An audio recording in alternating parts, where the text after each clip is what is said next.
Welcome to our webinar this afternoon, everyone.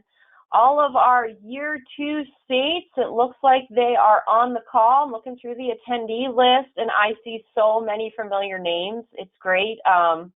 It's great to see these names over and over again. So I know there's new staff on the phone out in the states, but there's also some seniors out there that are definitely not new to this process, and it's great to see both new names and, you know, some quote unquote old names on there too.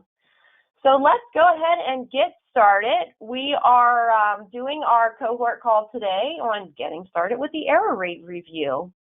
So my name is Leanne Bryant, and I am the Program Integrity Manager here at the National Center on Subsidy Innovation and Accountability, also called NCSIA, or maybe the Subsidy Center. And really, here at NCSIA, error rate is just one part of our larger program integrity-related technical assistance. So we're happy to be on the phone today. And also with me is Janae Broadway and Katie Watt. Janae is a program integrity specialist or subject matter expert, and also the error rate specialist that works with Region 7. So on today's call, that will be Iowa. And I work with Region 1, Rhode Island, and Massachusetts. So welcome to my friends up in Region 1. And Katie works with all of the other states on the call today. And the three of us, we are your technical assistants, error rate specialists here at NCSIA.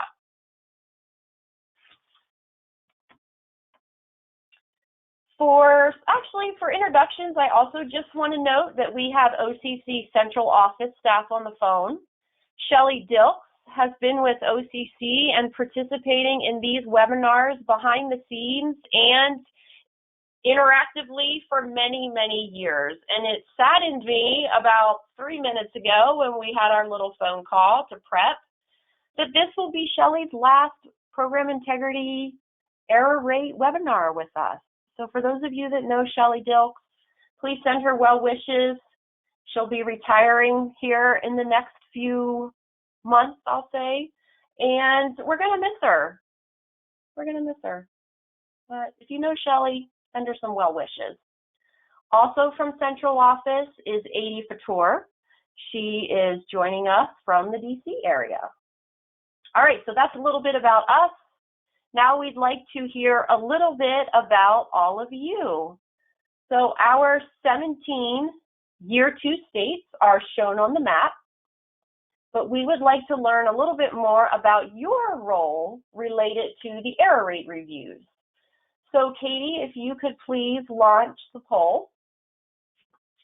For those state attendees and regional office staff on the phone, if you could please go ahead and select the box that's most appropriate for you. However, you can also select more than one box. So for example, if you are on your state's error rate planning team, but you also participate in case reviews, you are out on the field reviewing cases, feel free to select both of those. Maybe you are another member of the state staff and have some interest in your state's program integrity or error rate work. And then, of course, the final box there is for our regional office staff. I can't see where the poll's at, but guessing Katie can. Here we go. 57% have voted. 60, 68, 70. Great. Keep going. Hit those buttons. All right, looks like we're right around 75%. So Katie, if you can go ahead and please close, thank you, and then display the results. There we go. So it looks like the majority of folks on the call with us today do participate in the error rate review. So you're out there conducting the reviews and completing the record review worksheet. 46% are part of the error rate planning team, so likely participated in development of the SDAP, or Sampling Decisions Assurances and Fieldwork Preparation Plan. 32% are other staff, so it's great to know that there's others out there that are interested in this process. and then 10% on the phone are with the regional office. So great to have you all on the phone with us today.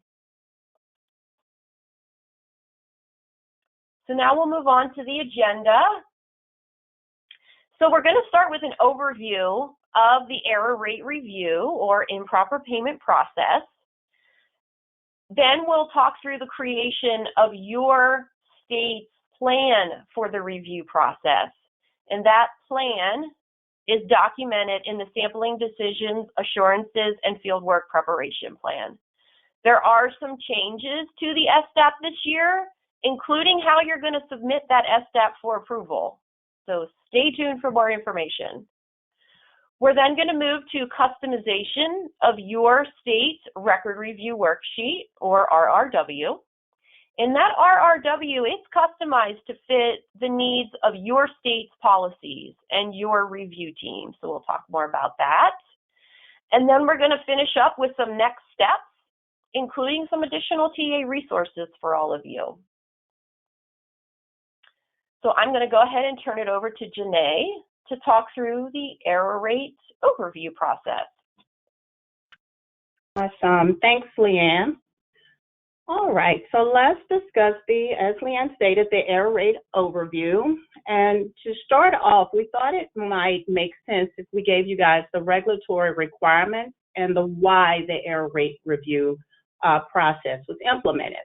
So in this slide, you'll see some legislative information related to the implementation process of the error rate review. Now, I won't go into detail here, but this review is to fulfill the legislative requirements, including the 2002 Improper Payments Information Act that was revised in 2007, and the 2010 Improper Payments Elimination and Recovery Act, or IPERA. Now, these laws require federal programs to track and reduce improper payments. Now, since CCDF is a block grant, states have the flexibility in how they administer their child care subsidy program, which allows the reviews to be conducted by state, and therefore it can conform to their own policies and procedures. Now here with the final rule and the last bullet, it gives regulations to the CCDF regulations of 2016, which can be found in the 45 Code of Federal Regulations, or CFR 98 subpart K. I encourage you all to review these items on your own to familiarize yourself a bit with the context and why we complete the error rate review process. So next, let's go to what is the error rate review, right? So the error rate review focuses on eligibility errors in the state CCDF program. Now, during the review, the state lead agency will review a random sample of 276 case records for eligibility errors and report on various measures, the causes of the errors and improper payments, and plans to reduce future errors and improper payments.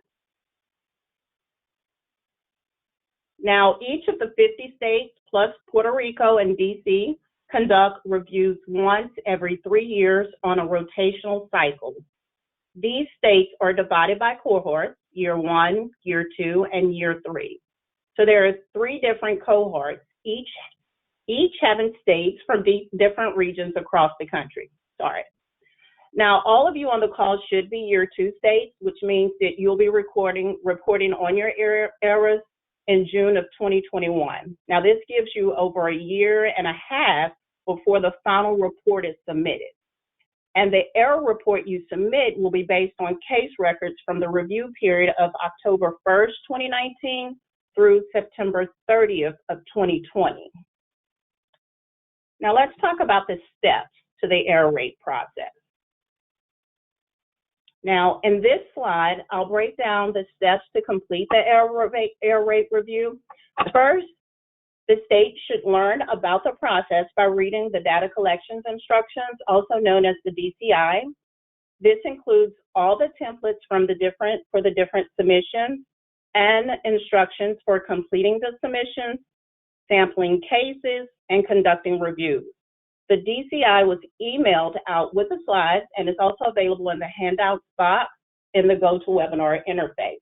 You can look to possibly your right and it'll say 5 handouts. It is also important to note that here that even if you were involved in your state's error review process last year, we ask that you read the DCI closely. The DCI went through some substantial revisions last year, so this cycle there are some new requirements to be aware of. We'll be touching on some of those requirements throughout the webinar, and we also have handouts that outline the changes to the DCI also posted in the webinar interface.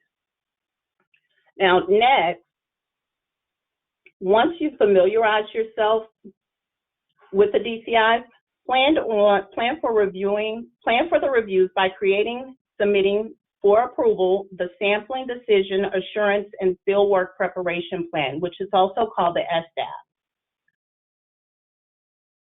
Once you've completed that action, you will then customize your Record Review Worksheet template, which is what you'll be using to conduct your case record reviews. Once the Record Review Worksheet and the SDAP have been created and approved, you can begin sampling records and conducting those reviews. During the review process, there will be some check-ins from the ERS or your error rate specialist and the regional office, including a live review of cases, which we call joint case reviews. We will speak a little bit more about that later in the slide. The next step is to report results of your reviews and the state's Improper Payments 404 report. That is the final report, which we previously stated, and it is submitted on or before June 30th, 2021. And it may be submitted via the online OLDC, the online data collection system.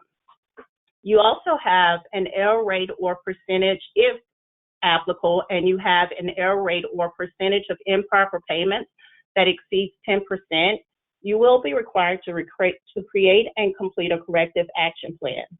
Throughout each of these steps, you can receive TA support from NICSIA, and we will hold several training webinars between now and June 21st. So let's look at your state's timeline. On this slide, you'll see here Year 2 state's timeline for the error rate review, including the dates of the different submissions are due. The first line displays the case review period, which is October 1st, 2019 through September 30th, 2020. The last day to submit your SDAP is October 31st, 2020. And of course, this date is over a year away, so you have plenty of time to get started. However, we do know that many of our states on this call are interested in conducting real-time reviews, which we'll talk about a little later, or talk about next, actually. And next, we have the last day to submit your customized record review sheet, or your ACF 403, which is December 31st, 2020. And as we mentioned a few slides back, the final report, called the 404, is submitted on or before June 30th, 2021.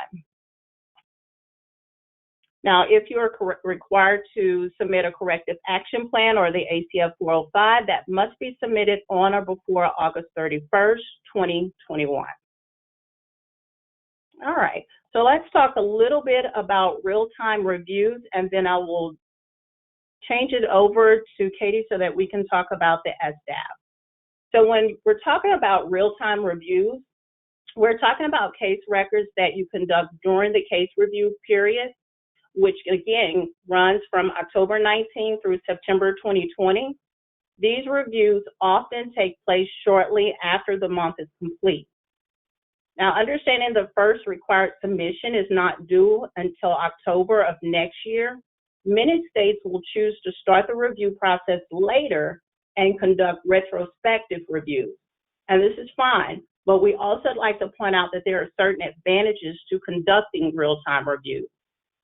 First, by doing the reviews during the case review period, you can identify errors shortly after they've occurred and potentially address those error causes so they don't occur in future months. You can also stay on top of any changes in state policies and procedures that might happen. And that will alleviate you from needing to go back and search for old policies that may have been applicable to that case review period. And of course, a big advantage is that there's no rushing to complete reviews. If you happen to run into any issues such as systems or staffing, which unfortunately does happen, you have plenty of time to address them and continue the process and meet your submission deadline. So of course, if you're interested in conducting real-time reviews, now is a great time to start thinking about getting started with these submissions. But remember that for your SDAP and your RRW, your record review worksheet must be approved by ACF regional office before starting reviews. And with that being said, I will transfer it over to Katie now. Thank you, Janae. Let's stop for a moment just to see if any questions have come in. I don't think we have any questions, but if you do have anything, you can also raise your hand. Take one moment just to see if anyone has anything. No, that's fine. We will stop again in a few minutes to see if there's any other questions that have come in. So for this next section of the webinar, I want to talk about planning for your state's reviews by creating and submitting your sampling decisions, assurances, and fieldwork preparation plan, or SDAP. So the SDAP includes your plans for sampling cases and conducting case record reviews. Those of you who were around last cycle, I know we do have quite a few familiar names on this call. There are a few changes to the SDAP this time around. We now have a template for the SDAP, and all of the items are required. In the past, we had some items that were required and some that were optional. We've done away with the optional things. And we have several new items, which I will show you when we walk through the SDAP shortly. And finally, one of the biggest changes is just in the way that you're submitting the SDAP. So instead of emailing it to your regional office, you'll be completing it on the Online Data Collection System website, or the OLDC. And this is the same site that is used to submit the final report, the State Improper Payments Report. So if you've been involved with that in the past, you should be somewhat familiar with the OLDC. And I'll talk a little bit more about submission in a few minutes, but I want to walk through all of the SDAP items. We're not going to spend a ton of time on each and every item, but I'll try and give some pointers, some tips, and highlight areas that are new. So the SDAP consists of 3 parts. The first is sampling decisions. One thing that's new this time around is that all states are required to select 276 cases over the sample review period, and that breaks down to 23 per month. And this is new because previously you could choose between 271 or 276 cases. We've changed that because hardly any state chose to do the 271, so now it's just everyone's going to do 276. You'll provide the number of monthly replacement cases that you'll select per month, at least 3. And just as a reminder, we always like to point this out, remind everyone that approval must be obtained from the regional office before using any replacement cases. Describe your sampling procedures.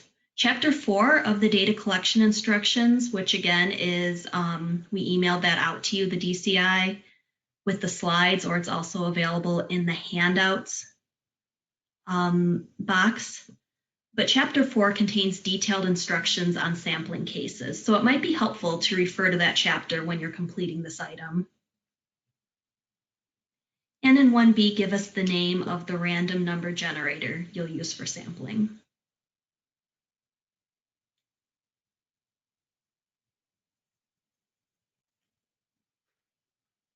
In 1C, you'll share how often you'll be sampling cases. And also at the bottom here, you'll give us a couple of dates. First, your projected date for starting sampling, and also the date that you plan to start reviewing cases. This last item is new. And these dates are, of course, projections. You're not held to it.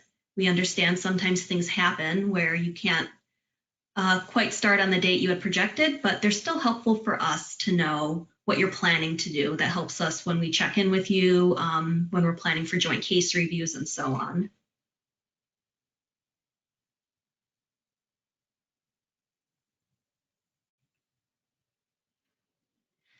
So that's the end of part 1 of the SDAP, and this slide shows part 2, which is the assurances.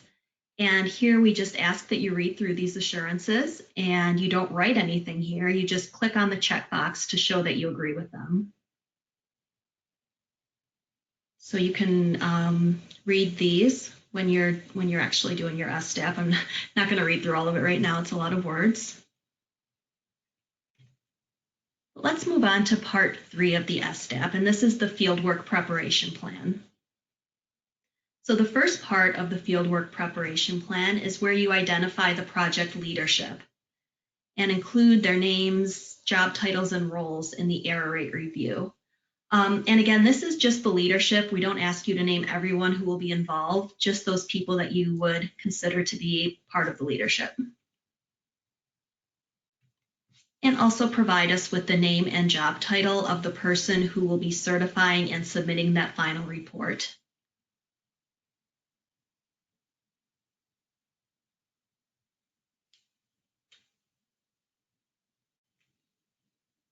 In item 3B, you describe your methods to ensure consistency between reviewers. You're required to conduct some form of a re-review or second level review, we also call it. And we ask you to describe the number and types of cases that will be re-reviewed. Sometimes we see that a state chooses to only re-review their error cases, but we encourage you to take a second look at least some of your clean cases too. And this is so that a second level reviewer might catch something that was missed by the first reviewer. So that's just something to consider when you're writing your plan. But you definitely have to do some form of re-reviews, and you can also choose other methods of inter-reviewer consistency as well, which you can describe here in this item.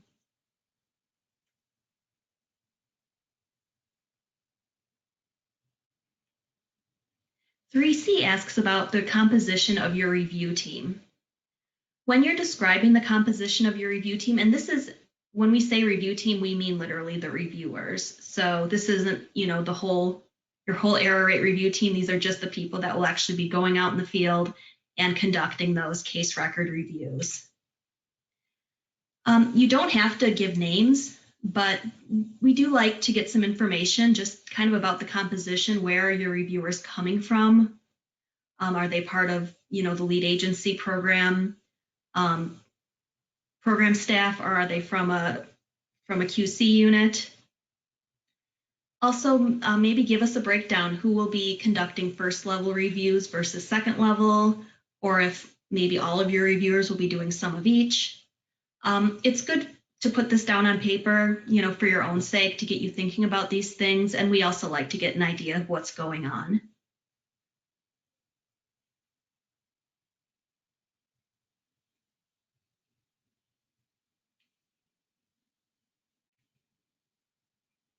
And then the error definition. So this is a really important item, and we do sometimes see states struggling with this one. So I will spend a little bit of time on this just to make it clear. One of the changes in the DCI this cycle is that we're actually asking for 3 separate definitions, not just one all-encompassing error definition, but 3 different ones. The first is a general definition of error. The second is a definition for improper payment errors, in other words, those eligibility errors that result in an improper payment. And then the third definition that we ask you to provide is a definition for non-payment errors, and we also call those administrative errors. So sometimes you might see us in our webinars and in other training documents, we might use those terms kind of interchangeably, non-payment and administrative.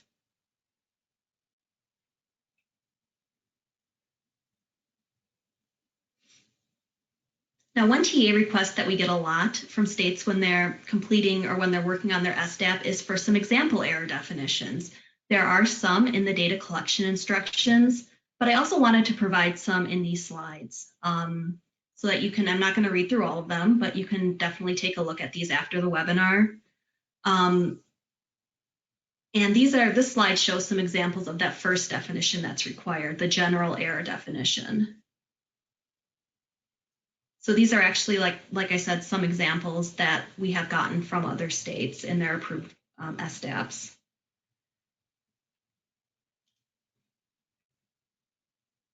This slide shows some examples of definitions that other states have given for improper payment errors. And again, I'm not going to read through all of these. Please take a few minutes to look at them after the webinar while you're working on your SDAP. But I do want to take a moment to jump to the one on the bottom right. Since this is there's something in here I want to point out, and I will actually read this one. An improper payment error refers to any payment that should not have been made or a payment that was made in the incorrect amount because of an eligibility error. The following are examples of improper payments: miscalculation of income, miscalculation of cost share amount, wrong service rate, miscalculation of assistance group size, miscalculation of eligible children. So as you can see in this example, the state is giving specific causes of things that would result in an improper payment. You don't have to do this in your error definition. If you look at the others on the screen, they do not give specifics, but it's something that you can do if you would like. However, I just want to point out that these are just examples for this state, and these things might not necessarily result in an improper payment in your state. It all depends on what your policies are. It goes back to what Janae spoke about at the beginning of the webinar. You know, all of the states administer their CCDF programs based on their policies, you know, their own state policies and procedures. So I just don't want you to take a look at this definition and think that, you know, these things are always going to result in an error. They might not in your state. But it is a good example of an error definition if you do choose to put kind of those specific things in there. And then finally, this slide shows some examples of definitions of those non-payment or administrative errors. And actually, I'm going to do exactly what I did on the last slide. I want to jump down to that bottom right definition. An administrative error refers to the miscalculation of policies, rules, and regulations, or sorry, misapplication, not miscalculation. Misapplication of policies, rules, and regulations that do not result in a change to the payment amount issued to the recipient. The following are examples of non-payment administrative errors: missing application on file, unsigned documents on file, missing proof of residence, missing birth certificate, missing guardianship, payee relative documentation. So again, these specific examples are according to the state's policies. In your state, these types of missing documentation errors might not result in an improper payment. Sorry, they might result in an improper payment, or they might be administrative. It just depends on how things are done in your state. So this is why it's important to review your policies to decide what constitute an error and which errors do result in improper payments. While you are coming up with your SDAP, you know, if you would like some help on coming up with your error definitions, we're happy to work with you on that, you know, to look over drafts and so on. All right, so we're going to move away from the error definitions and go back to the SDAP items. 3E includes the plans for review of your state's policies, procedures, and processes. And this actually is really related to what I spoke about in the last couple slides. Understanding these are vital to determining your errors. Your review team will need to be familiar with any policy changes that might have taken place to make sure that those case reviews are based on the policies that were in place during the child's most recent eligibility determination or redetermination. And the third item here is new on the SDAP this cycle.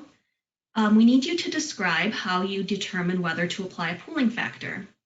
and how you'll determine what that pooling factor will be. This is not a yes or no item. It's not just saying, yes, we will use a pooling factor, no, we will not. But what we want to know is how you kind of came to that conclusion. Who do you consult with to determine the pooling factor? What funds are used in the pool?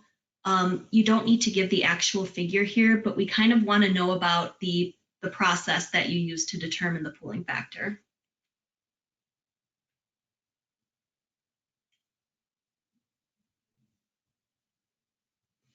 All right, just a couple more items on the SDAP to walk through. This 3F is a checklist of tasks that you might be accomplishing through coordination with IT staff. And the bottom item is another thing that's new this time around. We want to know how you'll determine what the annual amount of CCDF payments will be. And this includes all CCDF payments in the universe of paid cases for the year. We're not just talking about the payments that were made for those 276 sampled cases. So you'll need to describe to us how you're going to come up with that figure.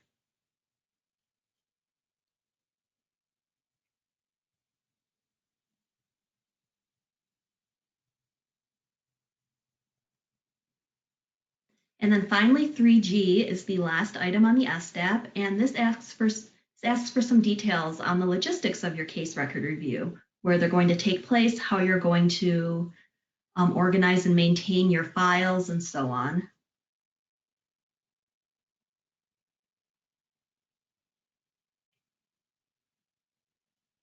So as I said earlier in the webinar, I think we've mentioned it a couple times now, the SDAP is completed and submitted using the OLDC, or Online Data Collection System. Again, it's the website that's also used to submit your final improper payments report. If you have worked in the OLDC in the past, you should try and go on the website to see if your previous access is still active and correct. If you have all the right permissions, you might need to update your password. If you will be working in the OLDC for the first time, you'll need to request access. And this is done by completing the access request form and returning it to your regional office. The request form was emailed to you with all the other handouts, and it's also available in the handouts box here on GoToWebinar.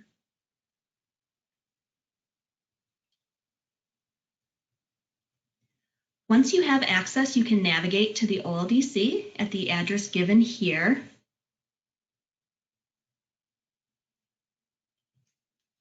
And we also have another handout that has some more detailed instructions on what to do once you are in the OLDC.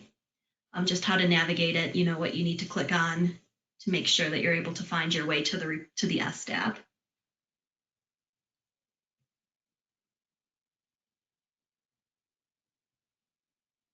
And these last couple of bullets here just show the report name that you would select once you're in the OLDC and the reporting period that you would select. This information is also included on that handout.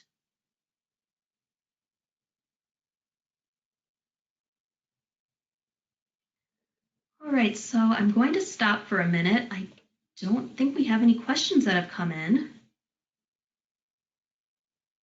Nope, I'm not seeing any. No hands raised either. Quiet group. Okay, it's okay. I know it's a lot of information, so you know, if you do think of anything, let us know. You can also let us know after the webinar. If you have any questions, that's fine.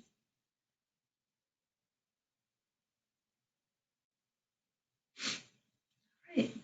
So for the next part of the webinar, we'll discuss how to customize your state's record review worksheet.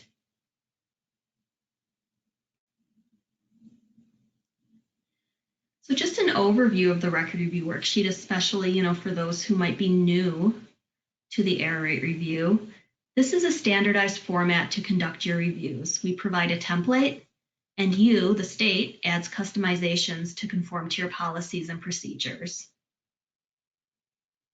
The goal of the worksheet is to allow you to determine whether eligibility for the child care subsidy was determined correctly, and if not, whether there was an improper payment.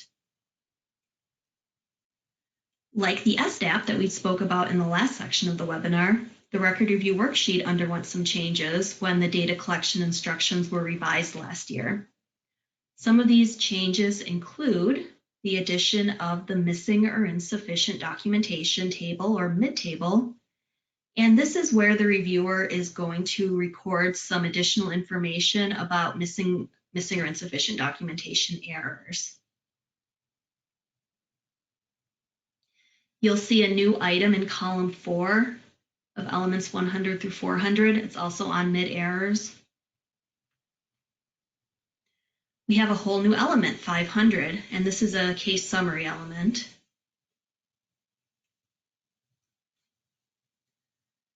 Provider payment was moved from element 400 over to element 340. We thought it fit better there.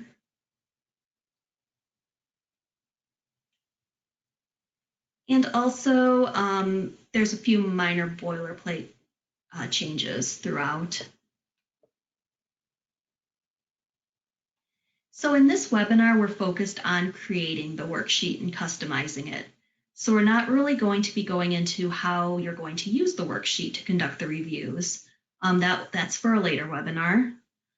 So we're not going to be getting into the mid-table or some of these other changes today. But of course, you know, as we've mentioned, we're always here and able to provide TA on those things when you're able to start, when you're ready to start your reviews.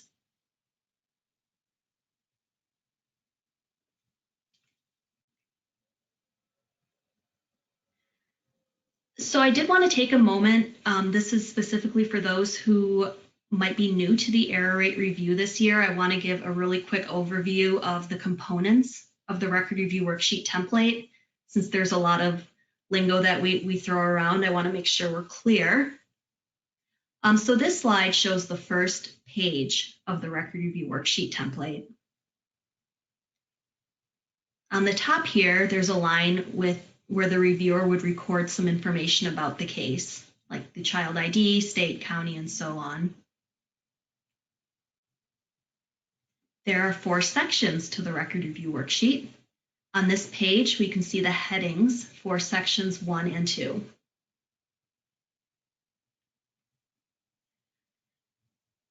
The Record Review Worksheet is composed of 11 elements. And on this first page, you can see the first 2 elements. They're numbered 100 and 200. So when we say element, we're referring to these rows here. Each element includes 4 columns, as shown here. In today's webinar, we're mostly going to be focused on columns 1 and 2.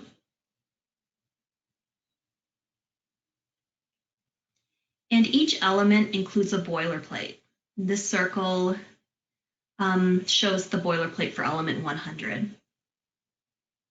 And if you can take a quick minute to scan that, as you can see, the boilerplate tells you what the reviewer will be looking for in that element. Our goal here is to determine whether, you know, these things were present in the case file and that was all done correctly by the eligibility worker.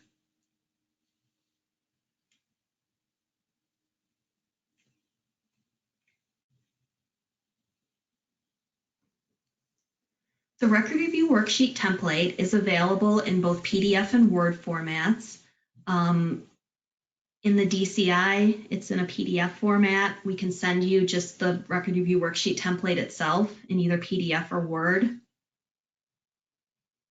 You can choose how you wish to create your Record Review Worksheet and conduct reviews.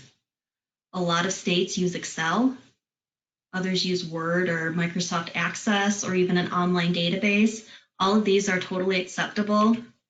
However, it's important that the printed version of the worksheet conforms to the template.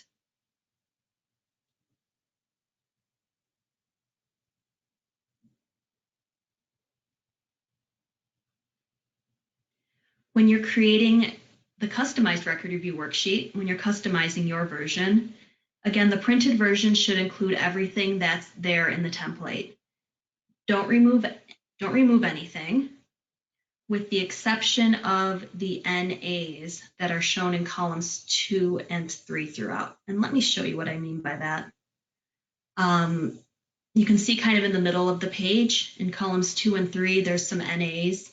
Those actually should be removed when you're creating your own template. Those NAs are actually just there to meet 508 compliance requirements. They're not really a part of our, official worksheet, so those should be removed. But everything else that you see in the template, that needs to remain in your printed version.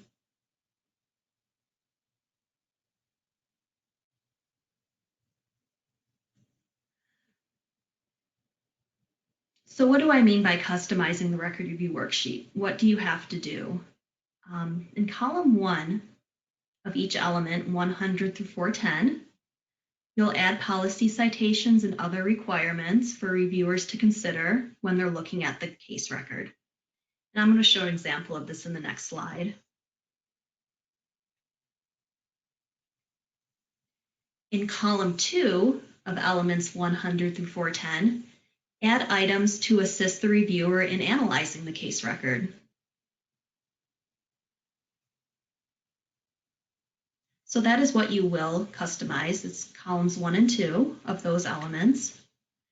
Do not add any customizations to columns 3 or 4 of elements 100 through 410. And don't customize anything in the mid-table or in element 500.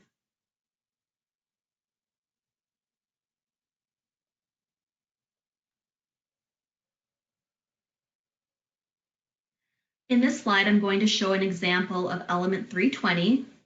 This is the parental work training status element. You can see the boilerplate in column 1 on the left side. This is the element where the reviewers determine that whether the parents kind of met the need for childcare. They're working, attending job training, education program, or a job search, or so on. So that's the boilerplate. And the state has included or has added customizations under the boilerplate. As you can see, they have some examples of the required documentation, and underneath that is a policy citation.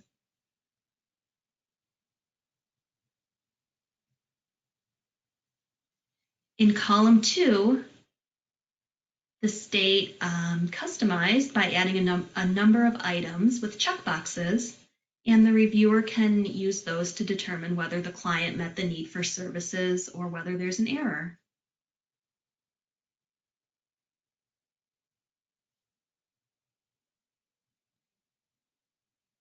And again, nothing was added to columns 3 and 4 as these are never customized.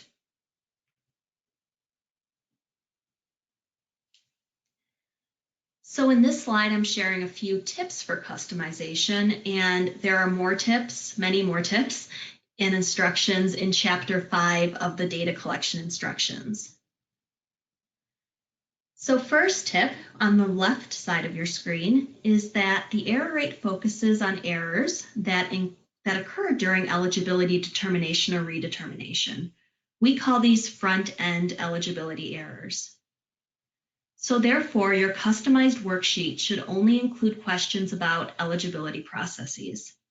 Do not include items about processes or errors that might have taken place following eligibility determination, like things involving attendance records, payments, changes to the parent's circumstances that were not reported to the eligibility worker.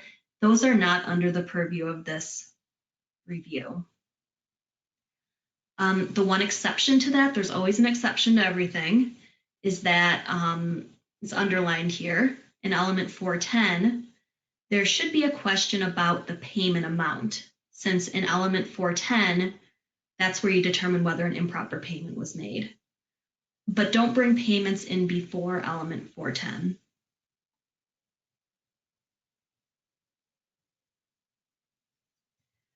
Also, moving to the right side of the screen, it's very, very important that the worksheets not include any personally identifiable information or PII. When you're customizing, don't include any items that ask for information, for parents, providers, or children that might be PII. So this includes names, addresses, home work provider addresses, workplace names, or license numbers that could be traced back to the provider. Sometimes states choose to add a face sheet or a cover sheet to their worksheets, and that's fine. You can have PII on there since it's like an attachment, and that's not part of our OMB approved template.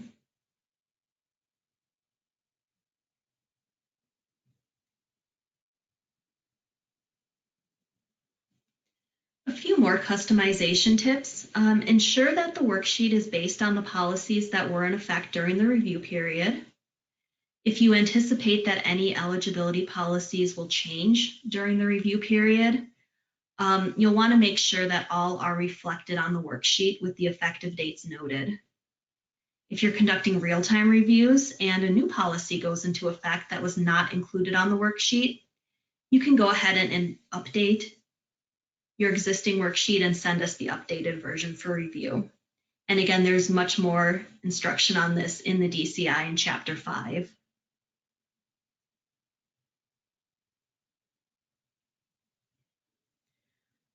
It's always a good idea to add comment boxes to your Column 2 customizations. The comment boxes can be used by reviewers for a variety of things, showing calculations, showing their work, describing what documentation was reviewed, or describing how they determined there was an error. And on the right side of your screen, I have one more tip. A lot of states like to have yes/no items for Column 2, or sorry, yes/no boxes for Column 2. This is a really great way to conduct the analysis, but we ask that you consider to include not just yes or no boxes, but also NA if that particular item might not be applicable to everyone. The reason that we say this is that a no response generally signifies that something is missing or that there's otherwise some error. And I'm going to show you an example on the next slide. Here's element 320 again. Looking at Column 2, on the bottom you can see the comment box that the state has added in their customization. And above that we have the 3 yes or no items. Note the NA box here in the second item. The question here is that, if it's a 2-parent family, do both meet the need for services? And since this item is only applicable to 2-parent families, we've added an NA box to check if it's a single-parent family. So this way the reviewer doesn't have to leave anything blank. The other 2 items don't have NA boxes, since we would expect these 2 items to apply to everybody. So in all 3 of these, if a box is checked no, it would mean that there's an error.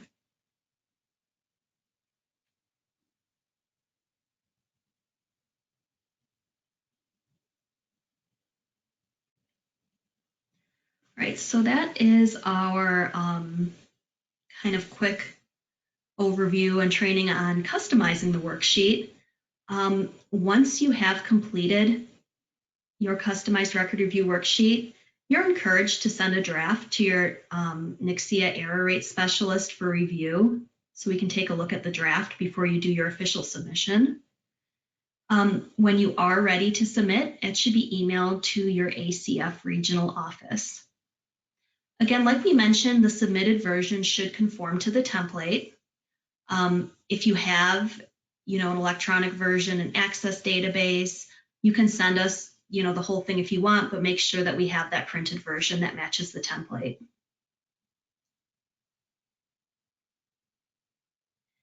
If you will be using an automated tool to conduct your reviews, we'll ask that you hop on a quick GoToMeeting with us to demonstrate how the tool works. This call will take place kind of as a last step before approval. We just like to see what the tool looks like to make sure everything matches up with the template version. Just see what tool you'll actually be using to do your reviews. And that will be a short call, usually no more than 30 minutes or so.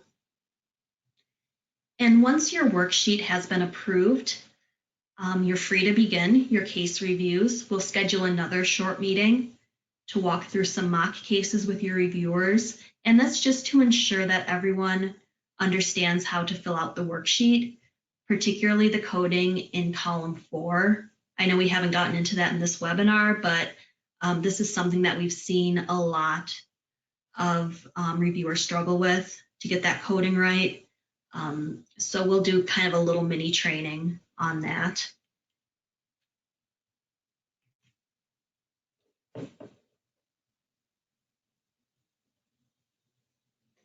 Right, so for the last few minutes of our webinar, I'm going to talk a little bit about next steps.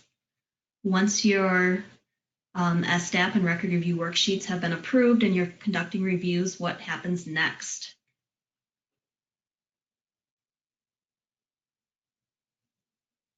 And we'll be discussing these more in future training webinars. So after you have started your reviews, you can send your error rate specialist, again, that's Janae, Leanne, and myself, some completed worksheets. Again, the purpose of that is to make sure that that column 4 coding is correct. This is optional, you don't have to do this, but it's recommended. Kind of can do like a little pre-review before your big joint case review.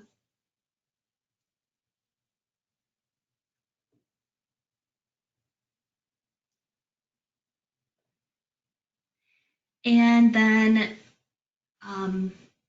next thing I have here is that your program specialist and your NCSIA error rate specialist will be checking in with you occasionally. We don't want to bug you, but we just want to make sure that everything's going okay, to see if you have any questions, and also just, see how many cases, get an idea of how many cases you've completed, and that helps us with planning for the joint case review. After you have completed about 3 months worth of reviews, we'll hold a joint case review with your team. During this call, we all get on GoToMeeting and you show us some of your completed record review worksheets. We'll discuss, how your reviews are going, what errors you found, how your reviewers are determining errors, and again, just make sure that those worksheets are being completed correctly, because that's extremely important.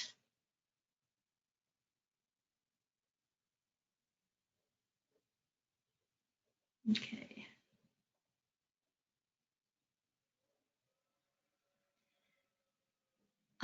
And actually, we have a question that came in. Let's see. Let me quick address that before I go on to the next slide, since it involves the previous slide. But we had a question that came in from one of our friends in Rhode Island. Would it be possible to have the mock review coding training? It would be helpful to prepare the reviewer's training guide. And so, yeah, I think this question is kind of, specific for Rhode Island, but absolutely, we can definitely, Leanne will be in touch with you, Shannon, we can get that scheduled. And then we have another question that came in. Can you give us some guidance on next steps for real-time reviews? We're interested in taking this route. As an example, is there permission that needs to be obtained? Are there timelines or benchmark dates that are going to be given? That's a really good question. And you said, ask, is there permission? No, there's no permission. Just your first step would be, again, to familiarize yourself with the DCI, make sure you understand everything, and then go ahead and get started on that SDAP.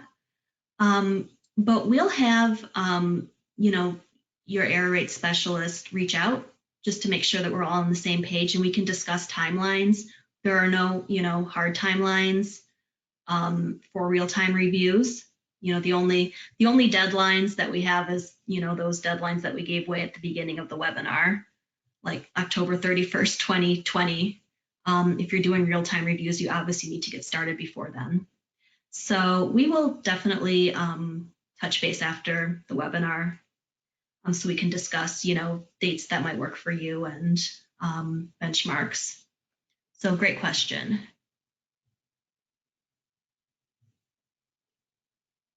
I know that we have another thing I wanted to mention before we move on to this slide, but I know we have a lot of Year 2 states on this call.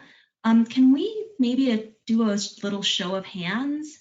If you know, you're doing real-time reviews or you're thinking about it, could you just raise your hand?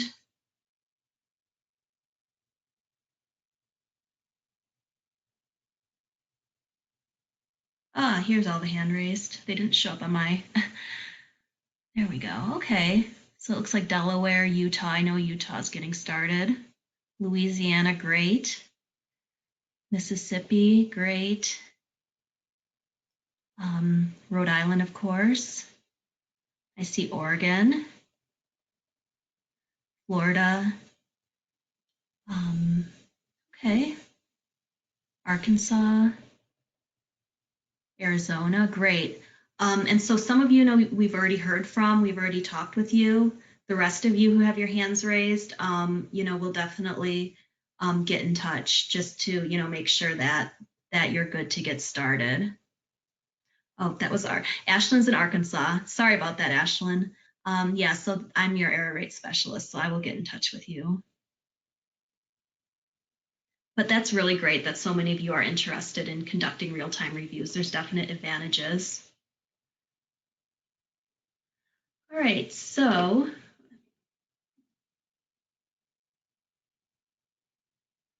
one moment. All right, so in this slide, I just share some of our other TA resources. There's a link with NCSIA's Error Rate Resources website.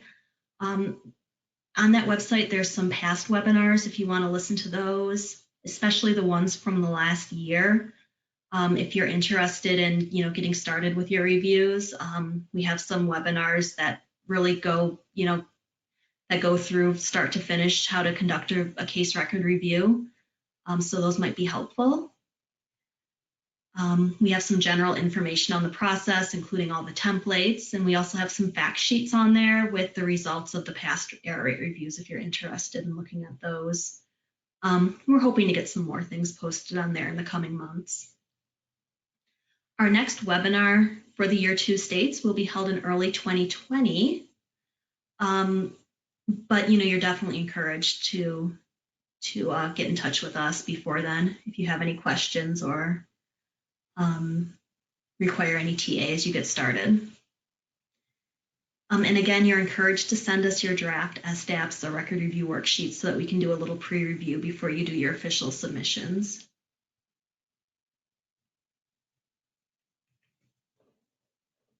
All right. I don't see any other questions that have come in. I'm going to put everyone's hand down. And if there are any last minute questions before we sign off, I know it's 3:58 Eastern right now, so we're coming towards the end of our webinar. But we will take a moment to see if there's any other questions coming in. And also just wanted to share our contact information for Janae, Leanne, and myself. And finally, there will be an evaluation that pops up as you close out of the webinar. So please take a moment to fill that out. It should only take a couple minutes of your time. And we really like getting that feedback. If there's nothing else then, really thank you for joining us this afternoon. And we look forward to working with all of you on the error rate process. All right, thank you very much and enjoy the rest of your Wednesday. Bye-bye. Thanks, everyone. Bye.